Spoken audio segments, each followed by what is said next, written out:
Hello and welcome to the Healthy Empath podcast. Today I am here with Dr. Karen Kan. Dr. Karen Kan is a medical doctor, doctor of light medicine, #1 best-selling author, and the founder of the Tolpacan healing method. Approximately 20% of the population are highly sensitive, and in her experience, they suffer more from depression, anxiety, autoimmunity, and multiple sensitivities and allergies. Her mission is to empower highly sensitive people to use their gifts as superpowers to heal themselves and fulfill their purpose. What she's really passionate about is seeing them shine their light so they can help pull the world out of darkness. Through her Academy of Lay Medicine, Dr. Karen teaches students her 3-step Tolpacan healing method, which involves aligning with the highest source of information, asking quality healing questions through divine muscle testing, and then activating specific healing frequencies to do the clearing and healing. She's basically a Yoda and helping us all become self-healing Jedi Masters. She's awesome. You guys are going to love this, and you can connect with her at her website, karenkan.com. So, Karen, welcome. Hey, Mike. So great to be here. Thanks for inviting me. I'm super excited. Yeah, I really, years ago, when I was having all these wild experiences, kind of mystical experiences, whatever you want to call them. And yeah, I found a lot of the episodes of your show quite helpful because I had never experienced anything like this. It's like, what am I seeing? What does all this mean? And so your show is just filled with so many great topics and from all over the place too. And, nothing's off the table, and really just honoring that kind of more, I don't know what you refer to it as, like the out there, or some people might think like woo woo, but the more I get into it, the more real that world is. And it's so important. And I love that you acknowledge it as well as the physical and all that stuff. So can you get us started by talking about your healing journey and how you got into this in the first place?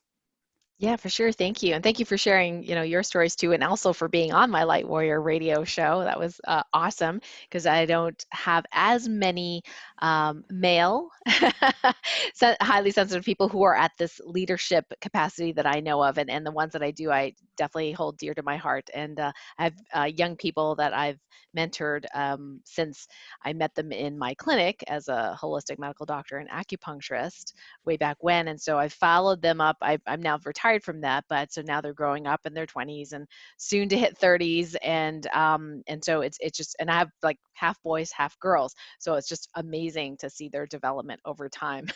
So anyway, so that's just say thank you for being who you are and what you do. And I think it's really important especially for our young men to hear from other men, and so that it's okay, to be sensitive and how you can really thrive, as a masculine figure in today's world. As Yeah. for me, I was always highly sensitive, but never really kind of put that label on there because my mom was also highly sensitive, and she was really made fun of by my dad and various other people. um, so I thought, well, gee, that's, I don't want to be made fun of. So I, tried to be tough, but I was terrible at it, just terrible at it. So, people cried, I cried, and, I could feel their stuff. And I just figured everybody could do that. I didn't realize it was, just us. But because she went under so much criticism, I really kind of stuffed my feelings and didn't really share them, express my feelings. So all I did was really focus on being really good at school and getting those A+, as typical, first generation Chinese. We get really good grades and go to med school. It's kind of like the pattern. Although I did choose consciously to go to medical school versus something else, because my parents did not push me in that way. But I was just really, really curious, and I loved science, and I loved, learning about the human body. What I didn't realize, Mike, was going through medical school, just how much of a toll it took on my physical body, because I was never one that was very resilient. Like as a kid, I couldn't do a single push-up, or I couldn't do a single sit-up. Like I was not the most athletic person, and I would just take a walk for half a mile and be sore the next day. I mean, I was just super sensitive to any shift and change in my life. So medical school really literally kicked my butt, because all this time that you couldn't sleep for 48 hours, being on call, being in the ER when you're half asleep, or being groped by the the drunk guy, while you're trying to stitch up his arm, and just or having to tell a family that, their 11-year-old is going to die of cancer. I mean, it was just so traumatic and stressful, and because I could feel everyone's feelings, and I just kept stuffing it and just being strong, and my way of being strong, and being a good girl, and trying to help and support people. And in the same breath, I could say that my empathy was really helpful in medicine, because I was a very popular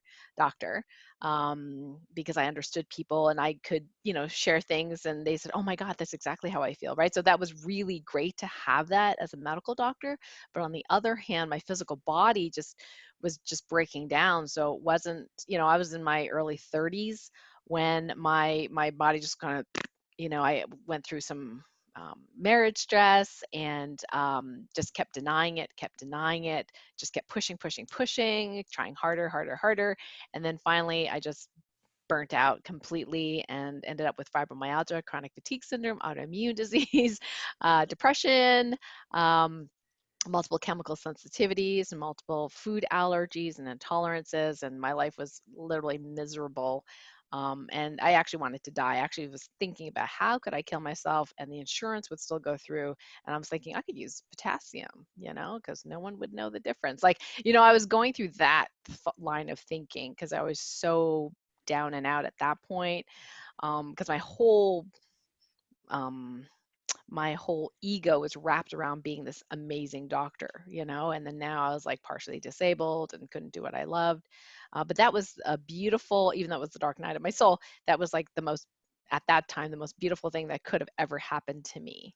And I tell my students and clients, that's like the angelic forces, kind of give me a hint year after year. Wrong path. Knock, knock, knock. Wrong path, Dr. Karen.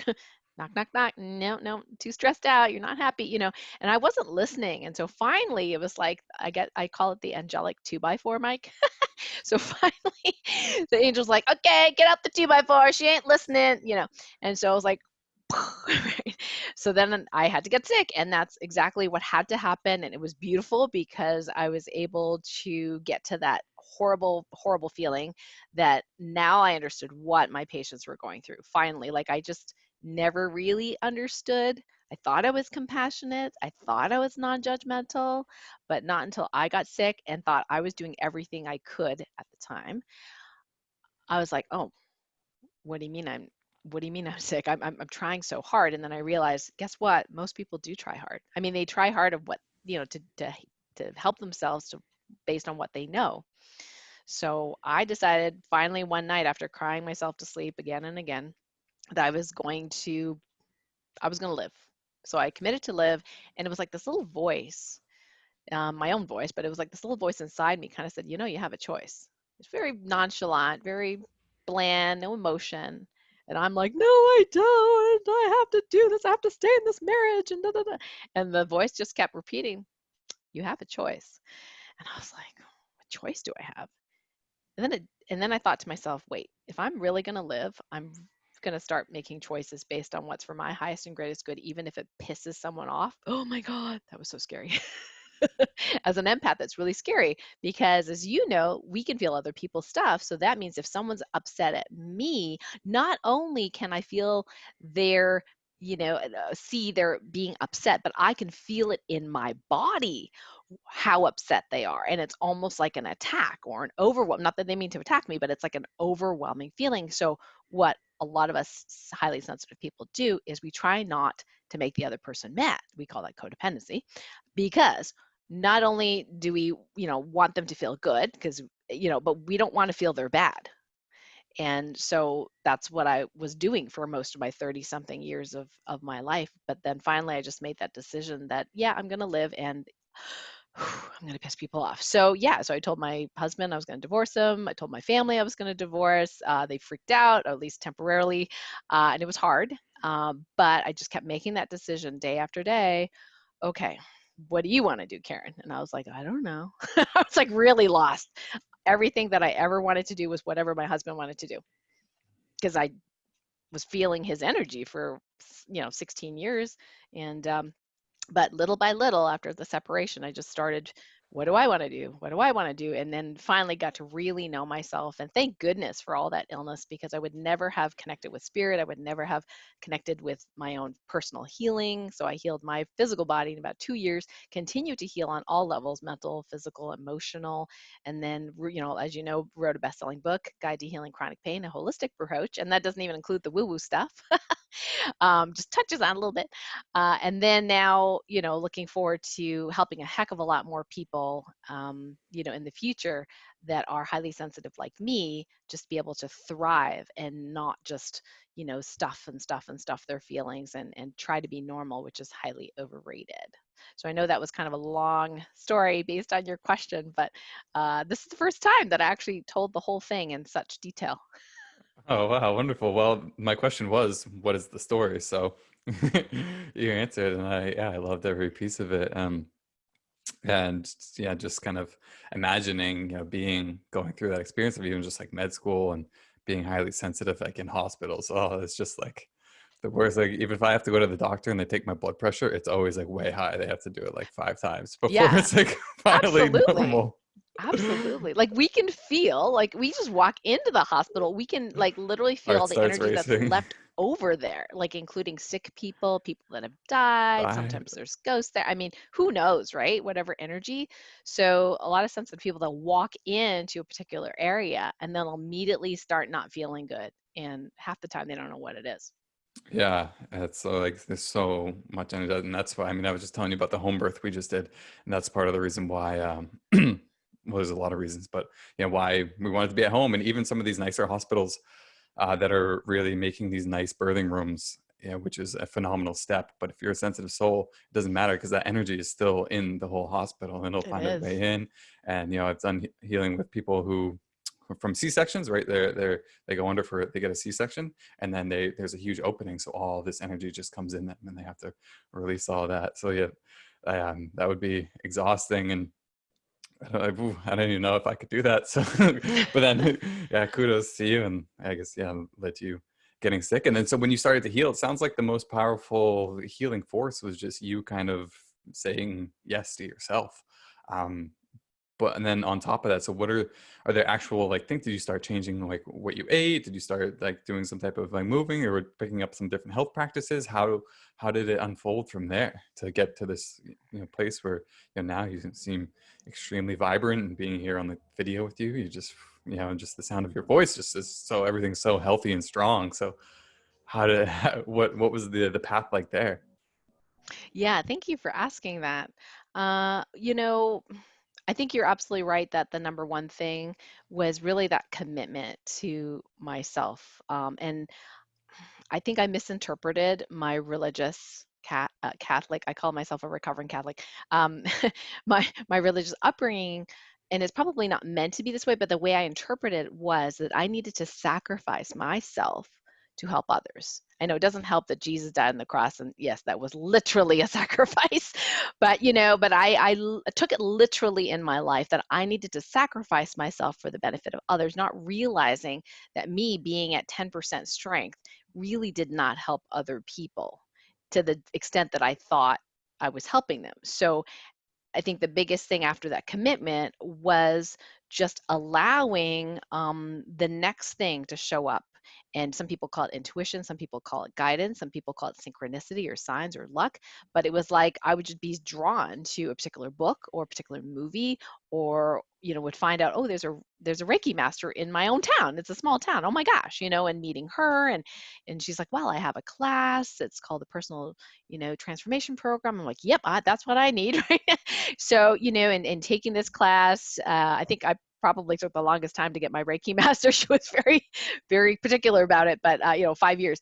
But it was amazing to do that, and then discover, oh well, wow, there's like I already knew about acupuncture, but me treating myself was like a low energy treating a low energy, so not that helpful. So I met some people that helped me with that. I did some more study in like nutrition. You mentioned some of that, so nutritional supplements, certain kinds of testing. And then I was really into the psychic phenomenon because I thought that was super cool. The clairvoyance and all that kind of stuff. Because my students in the personal transformation class, some of them were very, very highly sensitive and talking to aliens and all sorts of stuff. So I was very curious about all of that. And as I just continued integrating, and that's one of the things I'm really good at. Number one is being tenacious. Number two is learning quickly. So I just integrate whatever I would learn, whether it be emotional clearing or spiritual clearing or, nutrition or supplements. And then I discovered, at a sound healing conference about phototherapy patches. And I've since been a distributor because I love them so much. It got me out of those symptoms and really helps people self-heal. So then, I just keep getting introduced by spirit to different things. But I have to say that for me, just that, the overarching thing that really helped me heal was that dedication to the spirit within, the source within, if you will, and just keep following that path. Because I did not prefer another angelic 2x4. Those can be painful. Yeah. Yeah, I like that answer, and because it's my experience as well. And somebody just asked me recently the other day in an email, because a lot of his clients have like PTSD. Is like, what did you use to heal like PTSD and or some of your favorite modalities? And it's like, I didn't even want to answer the question because I did a lot of different modalities, but that's not how I see it. I did Right. what you said. I did what you did.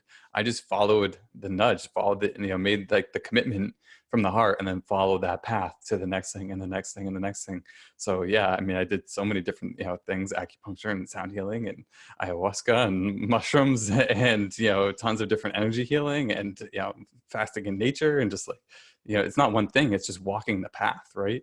Right. um and that's the most important thing, I guess. And so when I'm curious, so when did you start really getting, you said you like the psychic stuff, did you have any kind of mystical experiences that really shifted your perception of the world? Luckily for me, well, I say luckily, but meaning that I had this, teacher that Pat Jones that was guiding us through this process, and me going through med school and getting straight A's, I tended to be a little self-competitive, not with my colleagues, in the class, but with myself, like trying to be the best at everything, right? And she could see that, which is probably why she made me wait 5 years to get my Reiki master. uh, but what would we do is we would go into these meditations or guided things, and then I would just be open to the experience. And during those times, it was very, very interesting. Just, I remember the one time where I think we went through a shamanic journey in this particular class, and to meet our guides, and there was a dragon that popped up in front of me, kind of like a Chinese looking dragon, and then a Kuan Yin was also there, also Chinese, origin. And so I asked her about it later, and it made a lot of sense, at that point that these two showed up as my guides. I think some of the some people clearly have a lot of stories, like of their clairvoyance or clairaudience. I have quite a few, but one of my fun ones is that my husband and I wouldn't say this is mystical per se, but this is along the path, early on in my path, where I learned about spirits, and some spirits are of low vibration, so we do need to heal them or clear them from people so they don't get the negative effects of having their energy sucked or feeling dark or depressed, that kind of thing. So I happen to have a really great knack at clearing negative entities, right? So I have my little conversations with my angels, which it'd be great if I could say, yeah, I see an 8-foot angel and they're speaking English to me. That's not how it works for me.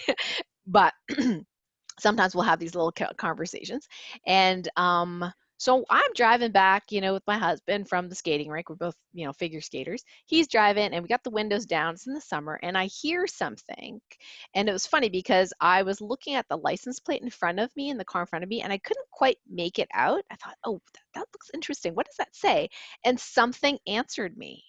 And then I was like, I knew there's nobody else in the car, but I turned around and I was thinking it was somebody out the window heard me or something. Like we were at a stop sign and there was nobody there.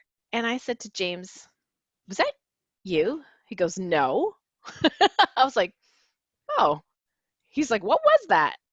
I said, I couldn't quite make it out. So I thought, well, I'll just go into my stillness and I'll ask the angels, right? So I do some what I call divine muscle testing, and I get a lot of yes, no answers. This is kind of like the training wheels to divine knowing. So I use it a lot for healing and all sorts of things. So in this case, I was just asking, who was that, right?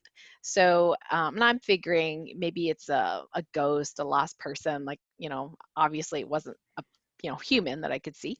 So I get an answer, it's a demon. And I was like, whoa, no demons allowed in my car. What the heck, right? Like, I got a little bit defensive there. And James like, what's going on? I'm like, shh, shh, shh, shh. Let me concentrate. And so then I was like, okay, what is going on? So I'm like, on the one hand, the demon's back there, the angels are, and I'm talking, and I'm like, why is there a demon in my back seat? And the angel's like, well, then I asked the demon for, like, why are you here? And it's like, the angels told me to come here. And I'm like, what? So I talked to the angels and I'm like, why did you tell the demon to come here? And the angel said, because you have a job to do. And I was like, well, you can heal the demon. Like, why do you, why are you asking me? And it was just like silence, right? And I was like, okay, fine. So I go and figure out, like, what's going on with the demon. The demon it was like generational, which I was like, how can that be possible? But it was like this generational curse or something that it was like enveloped in. And it was asking for help. So the angel said, come to Dr. Karen. She needs some practice. So I release, whatever it is, generational, thousands of years of whatever, right? Demon says, thank you very much, and is on its way, elevated its light score. And then I realized that it was for my own personal growth that happened, because up until that point, we talked about being judgmental as a doctor earlier, right? And not really being as compassionate as I thought. Well, that was one of those other moments where I realized I'm not as compassionate as I think, because I had a judgment that just because someone was a demon in my back seat, that I judged automatically that this demon was bad and had nefarious purposes.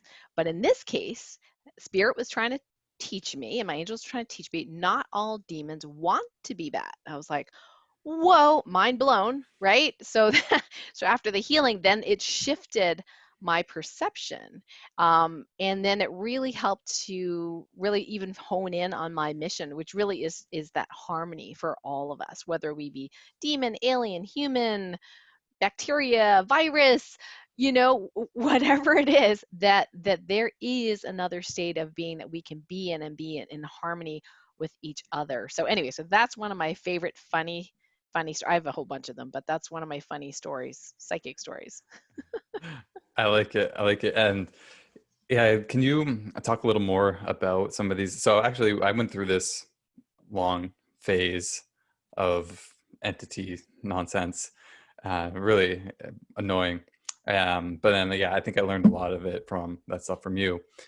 And even I remember after the interview on your show, like I felt off the whole time, and it was like super frustrated, and I wanted to like perform well, right? Like just like and being there, like talking with everyone, and then like I am maybe it probably wasn't that bad as it was in my head, but afterwards I connected another week with this like entity and like had to clear it. And I also found that I think now I'm sharing that one. I think that one was like, so a lot of entities have been like in me from different lifetimes or something, and they're Right. now like in my space. And so yeah, can you teach us a little more about, and it's so I still don't fully understand, and I guess like within a healing session, you don't have to, like if it comes up, to understand it all, but I was making myself a little crazy trying to understand how all this works. Why are they coming to me? What is the purpose? Like, so do you have any type of like simplification when it comes to entities, and then how people can know if they have any of these negative energies that they could clear from themselves? Yeah, absolutely. I think one of the things that you've tapped into, because Spirit allowed it to be there, is that right now, well, I mean, it started about 3 years ago, but we are entering a phase of our evolution, if you will, spiritual evolution, human evolution, where all of our timelines, including past, present, future, alternate dimensions, we are aliens, humans, whatever, and other timelines, we're all converging. Now, I use the word converging. Some people use the word timelines collapsing. I don't quite understand why that is happening per se. It's like part of the what people call the ascension process. But what I do know is that we get the opportunity to heal multiple timelines simultaneously.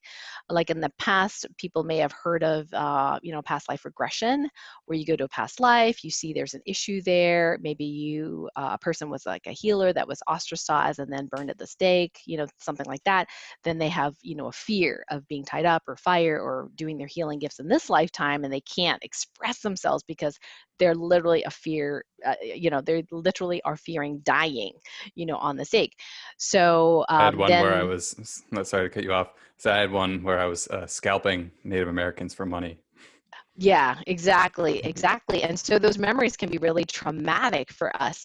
And what's really exciting is that at this time in our spiritual evolution, the vibe, if you will, we're able to heal all of that trauma much, much faster than just doing a past life regression on one lifetime. Because there could be thousands, or for some people, millions, of other lifetimes. So we can actually heal all of them very, very quickly, including the entities.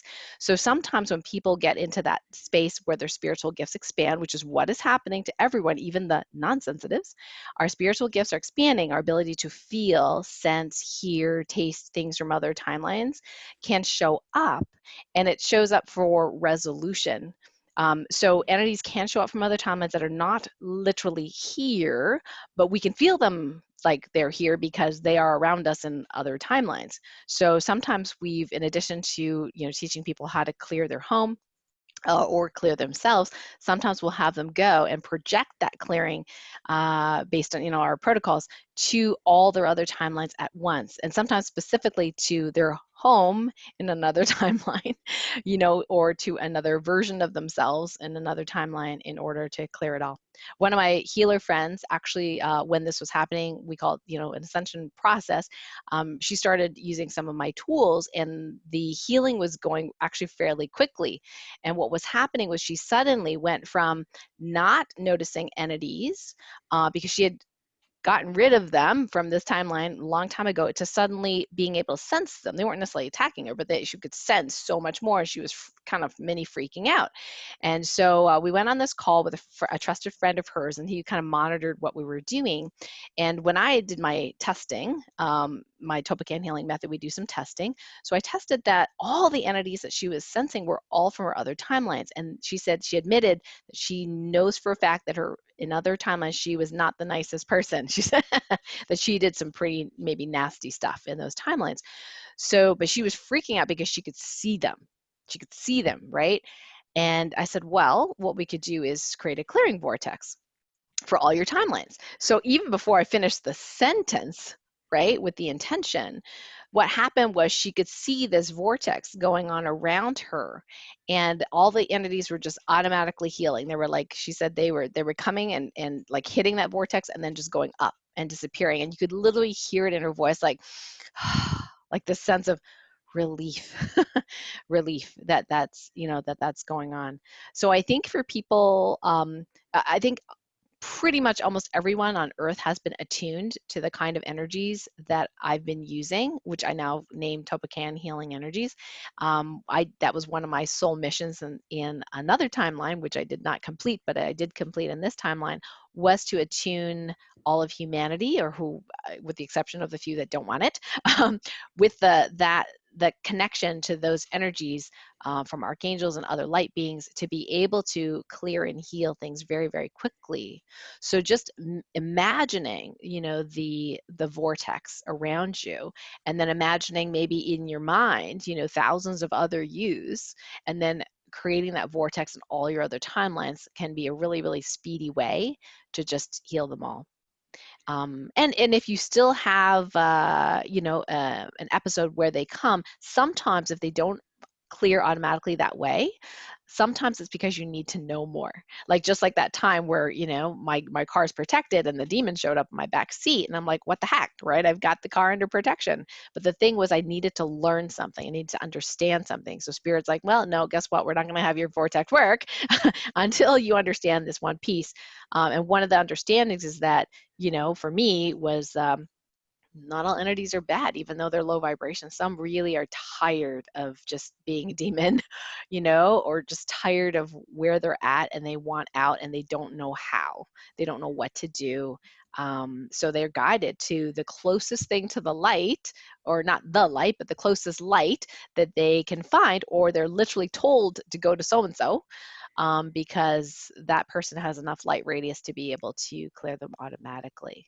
So at this point, I mean, we have some tools that are helpful. For example, my Ascension jewelry just launched this past weekend. Hmm. We have a couple of styles for guys as well.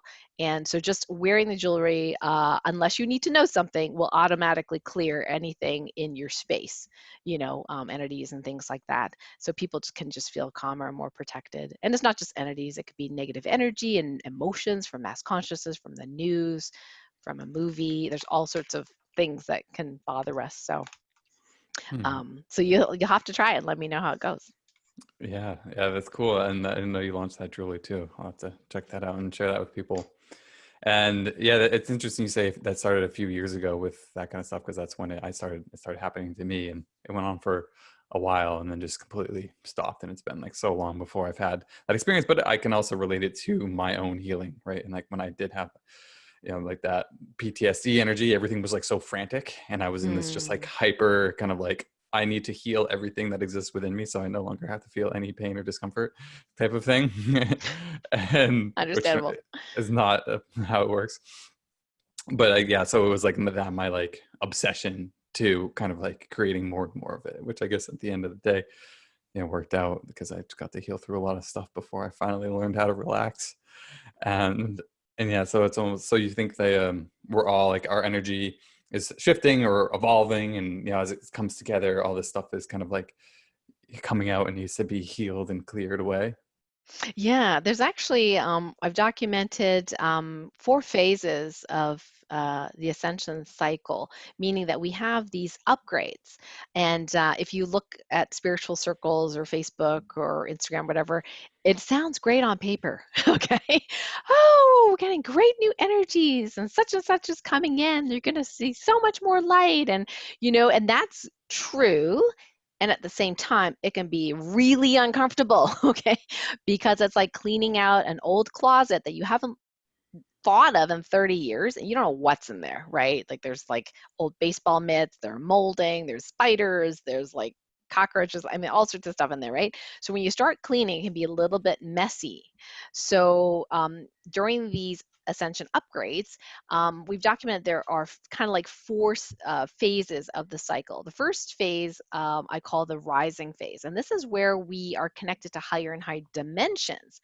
And the challenge during the first phase of the ascension cycle is because we're going this way, the challenge is getting grounded. So people might physically feel things like headaches, dizziness, shoulder tension, brain fog, like they just aren't quite here, right? So then they have to learn that, hey, I'm not grounded, to understand that and be able to know how to do a grounding procedure on themselves or do a what we call a Topican healing directive, to do that grounding. And then the second phase of the ascension cycle, I call the expansion phase. This one's really interesting for sensitive souls. Maybe not pleasant sometimes, but really interesting. So during the expansion phase, our spiritual gifts expand. So our ability to feel, sense, hear, taste, smell, and just know increases. Now that sounds great on paper, except when those clairs or those gifts are not balanced with each other, or even within itself, like clairsentience, which is the most common gift that most people have, the ability to feel in their bodies something or someone else's stuff. When it's not balanced, it can be very symptomatic. So people can have chronic pain or feel exhausted or fatigued. And sometimes they confuse it with, oh my gosh, it must be an entity because I feel so horrible. And it's like when I test, I'm like, not really. Actually, you're just feeling mass consciousness right now, right? So when we can get those skills a little bit more balanced, and again, you could do it quickly with Topican healing method or some other method that person knows to rebalance all those clairs so that during that expansion phase, it doesn't go so wild that you're feeling too much stuff. And sometimes it's not just your um, your sensitivity. It could be your awareness as well, because your awareness, it can also expand so that it's like having a really big radar dish, a sensor, and with every ascension upgrade, the radar dish gets bigger and bigger.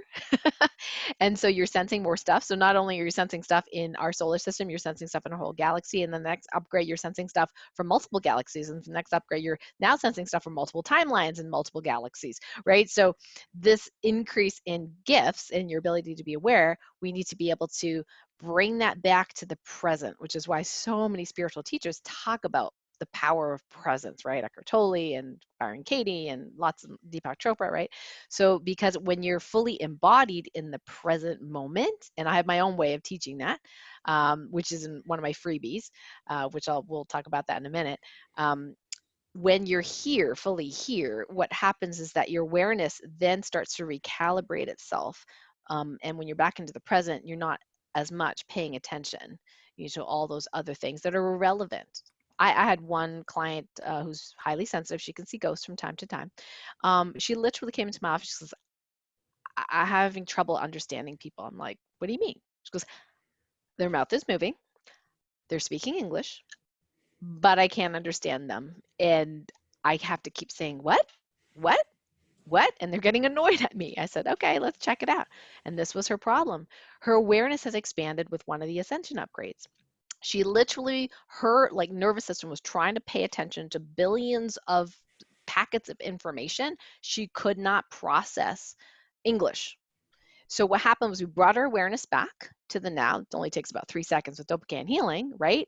And immediately she could feel the difference. And I called her later on and said, how you doing? She goes, no problem. No problem. I can understand everyone. This is awesome.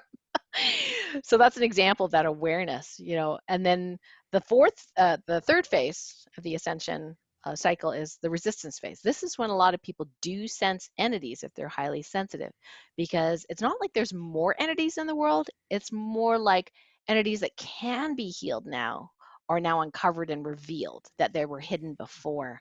And luckily, if one has that happen, and if you happen to be somebody like myself who is in charge of helping their healing process, then we can heal millions at a time. So it's not just one by one by one, because that resistance phase, it's uncomfortable.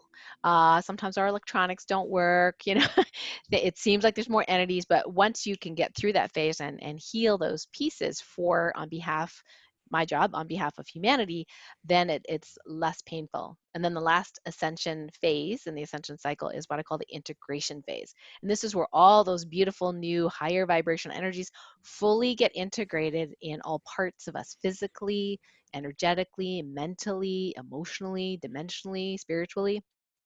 And sometimes for those of us that are highly sensitive, occasionally it's not as quick as we would like. So that means that our physical bodies can sometimes have a little bit of a glitch.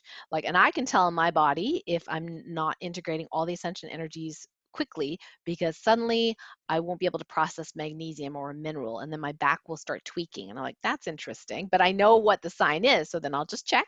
Oh, okay. I'm not fully able to assimilate magnesium. So I just do a correction, and it takes about 2 minutes or less, and then it's fine. The back pain goes away. So we can actually, if we know what phase we're in, we can actually clear that glitch very, very quickly. So that's kind of a summary of what we go through in this new age where these ascension cycles are happening faster and faster. Does this happen cyclical or one at a time? Like, so does it go 1, 2, 3, 4 back to one, or? Yeah, it does do 1, 2, 3, 4 in a row and back to one, at least my experience.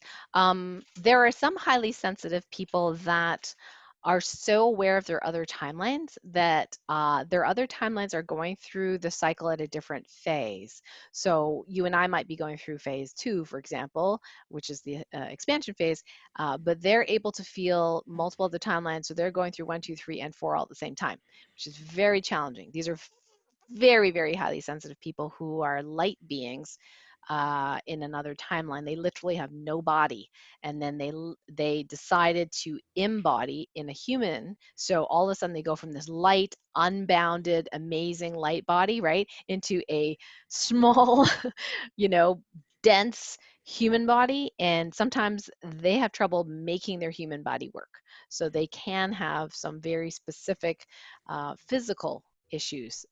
They kind of burn their circuits out sometimes. So we have to kind of, you know, get their body back on track. It is not overnight, unfortunately, for some folks, because by the time they see me, they've already burnt a lot of stuff out, and we got to regenerate things and get things going and teach the body, hey, you know, this is a lot of light, but we're going to like store it over here so you don't burn out, and just get the body to get used to holding that much light. Wow, fascinating. And yeah, this is all such fascinating stuff. I love this stuff. But at the end of the day, right, it comes back to just like presence, being in your body and doing the things that are going to get you in your body, and just, having fun and joy, and practicing presence and all your different self-care routines, and just being human, right? Because it's so easy to get caught up in all of these otherworldly stuff, especially for sensitive souls and empaths. That's something um, I've seen in myself, and every single Mm, person I've worked with, is this kind of idea of not liking being human because it seems so boring yes. and limiting, you know? Yes. Yeah, that's a great point. And like you said, at the end of the day, I mean, some of us are highly sensitive, so many of us, and I know you're probably in that camp, where even when we were young, we had a sense that we were here to help the world. I mean, I think I got laughed at a little bit, like it's sort of like the Miss America contest. What do you want to do? Peace, I want to make peace in the world, and they laugh at them. But literally, as a child, I wanted peace on earth. Like that was I wanted that. Like I felt like some way, shape, or form I was responsible for all these people, and I am. So, but back then I was like, I'm just a kid, right? So many of us have that sense of responsibility, have a sense of purpose. We don't know what it is, but we know we're supposed to do something big. And here we are in our everyday life, have a knee pain, or have this issue, or a job loss, we don't have enough money, or all these kinds of things. And they're like, I can't get to my bigger mission, right? So what I tell my students, I'm like, you know what? This is your mission. And they're like, well, what do you mean?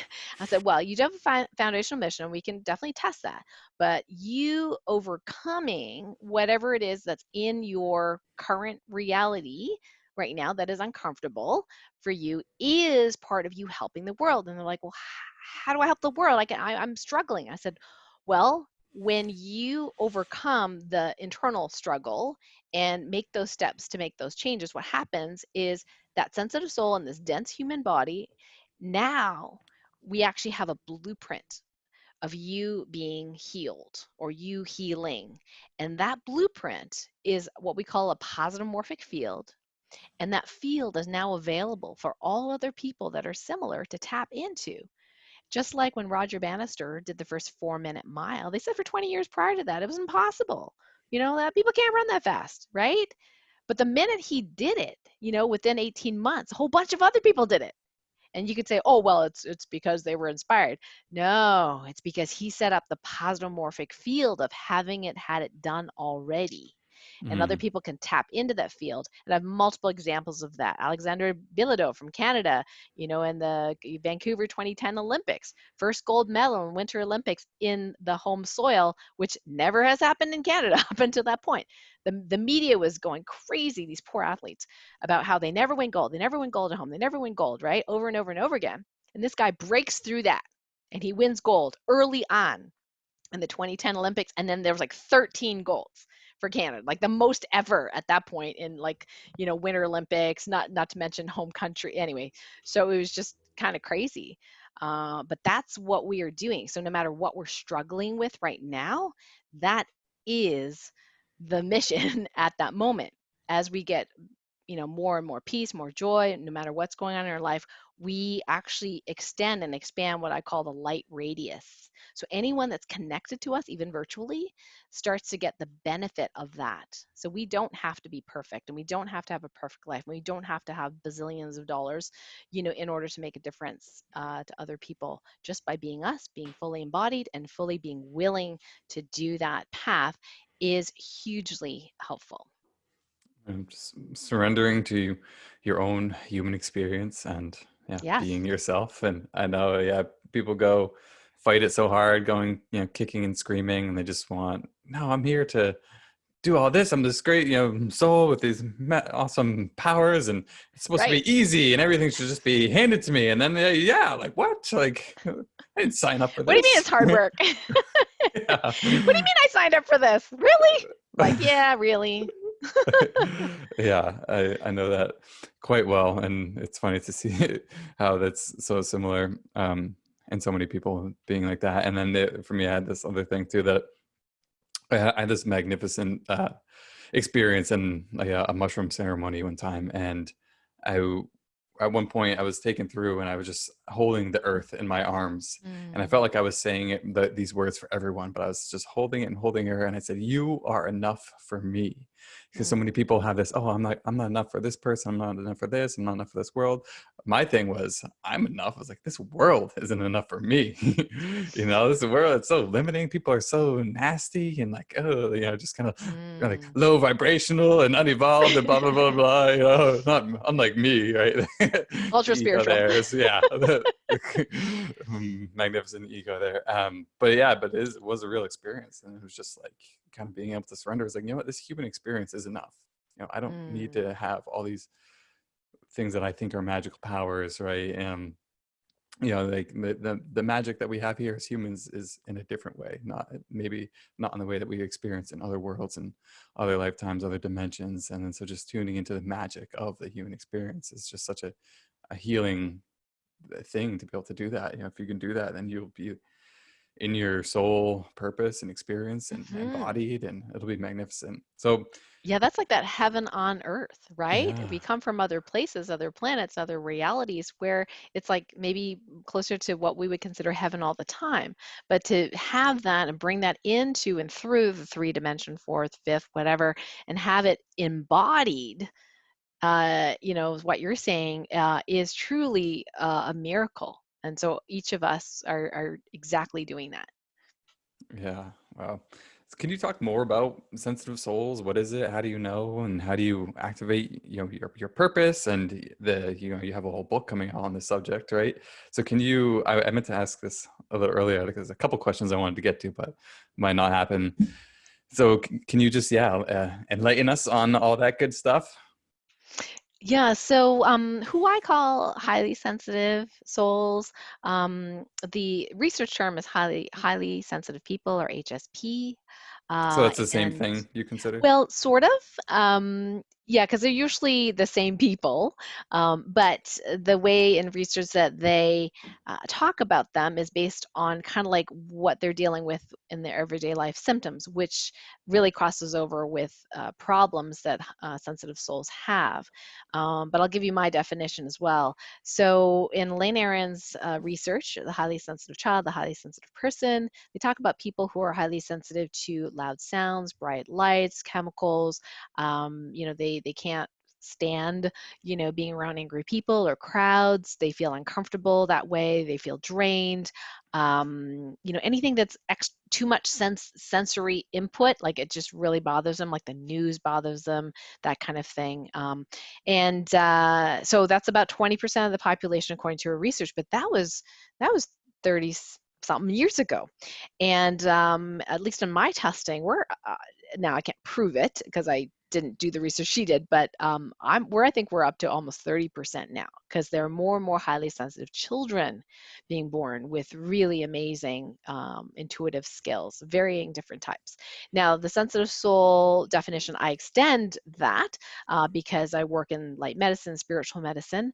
So the sensitive souls that I work with are people who are currently embodied human, but who have souls that come from higher vibrational realms or dimensions, including angelic. So and I have multiple souls. So I have one soul that is angelic, merged with another soul of mine from when I was in Lemuria. I was a healer in Lemuria, and at that point, I had not completed my mission, and Lemuria was destroyed before I could do that.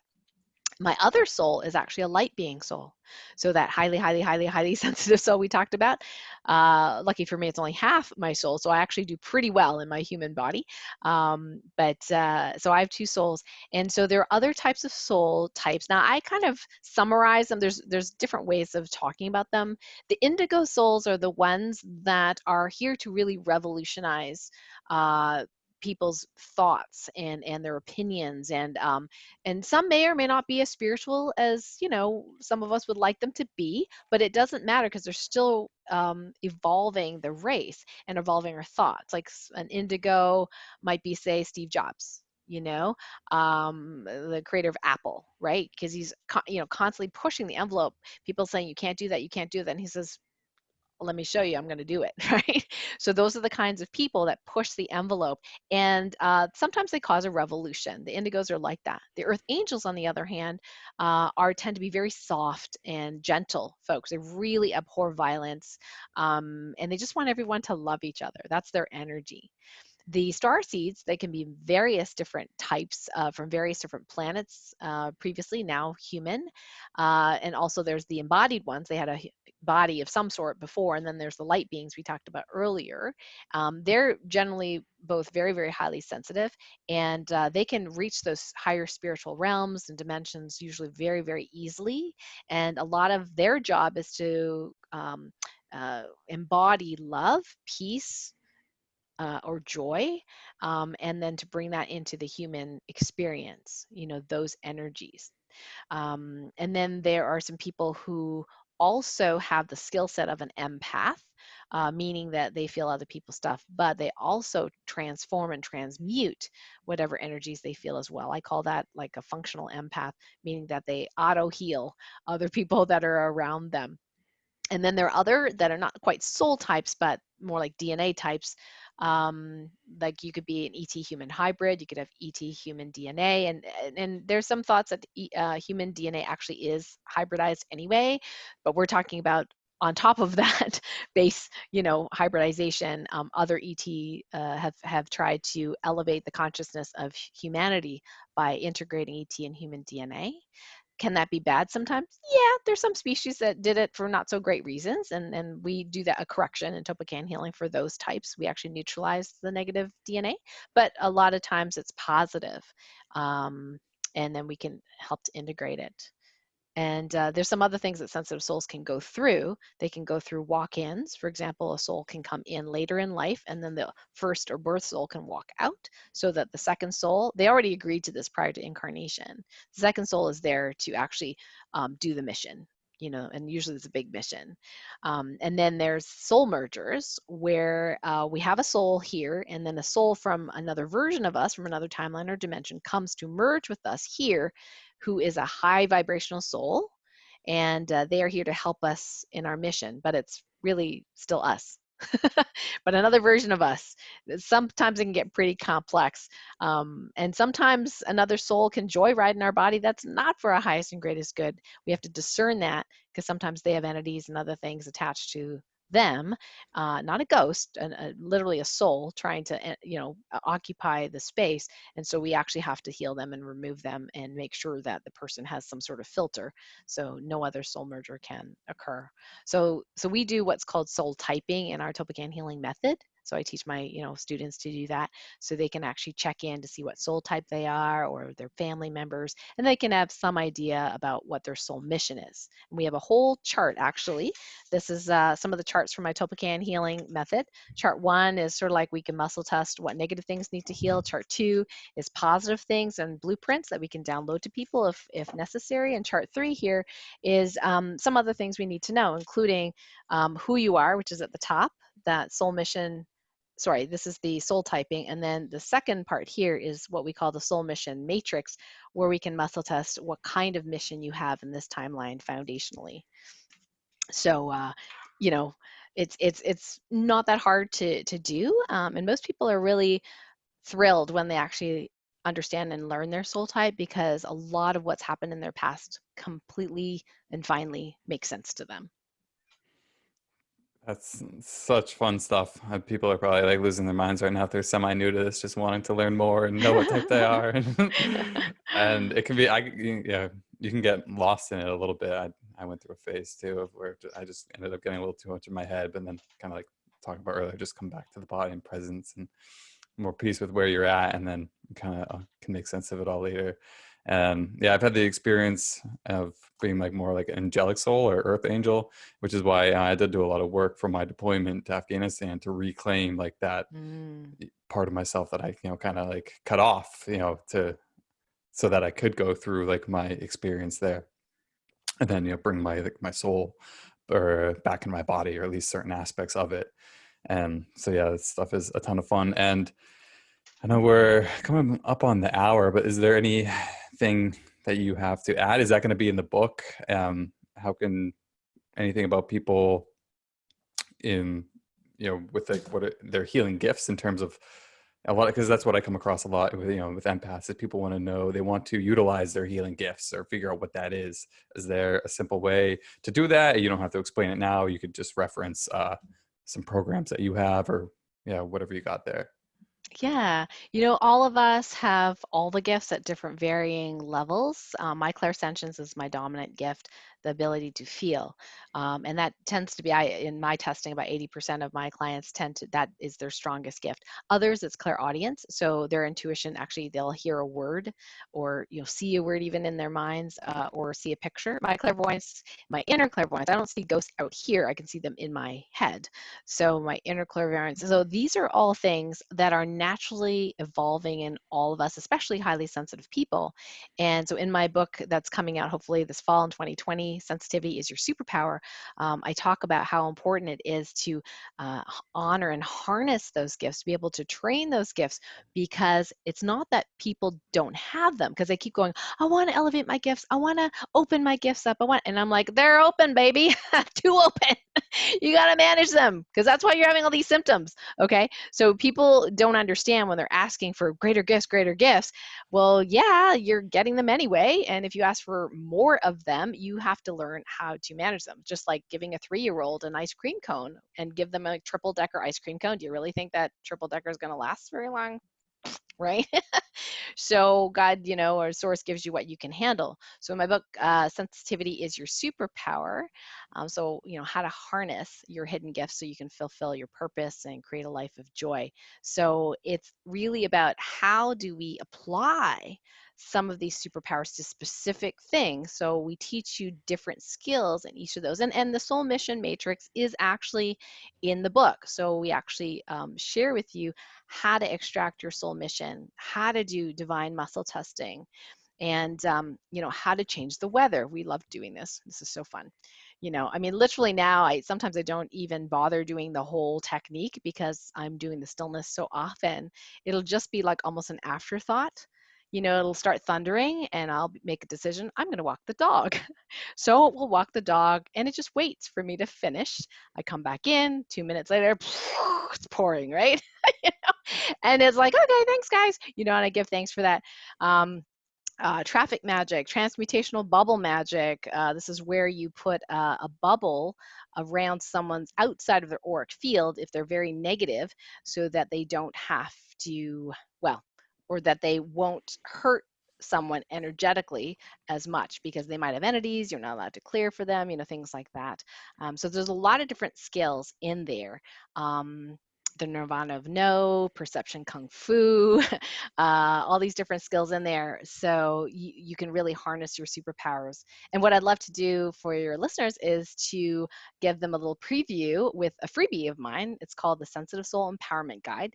So it's a PDF that you can download, and there is a meditation. There's a link in there where you can take a look at an article about this technique, that is really the centerpiece of really being able to be yourself, be fully present, and then start auto clearing or auto healing, anything that isn't yours around you.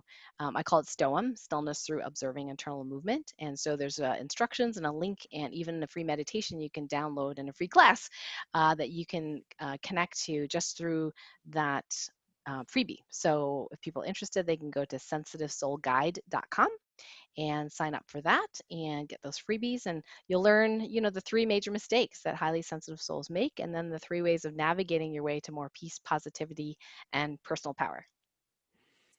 Wonderful, wonderful. I'm sure people will check it out. I highly encourage it, and I could just talk to you and about this stuff all day. So much fun.